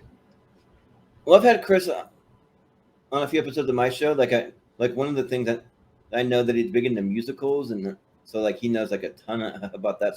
So we did an episode of our show, Tier Ranker Fight, and like he was great to have for that. But beyond that, I don't really know a whole lot. I just know that like he's someone who's been in the community for a while, doing this for a little bit. So yeah, but yeah, it should be an interesting match. Absolutely. All right, Jordan. Well, congratulations on your debut, and we will see you soon. I wish you the best of luck on your next match.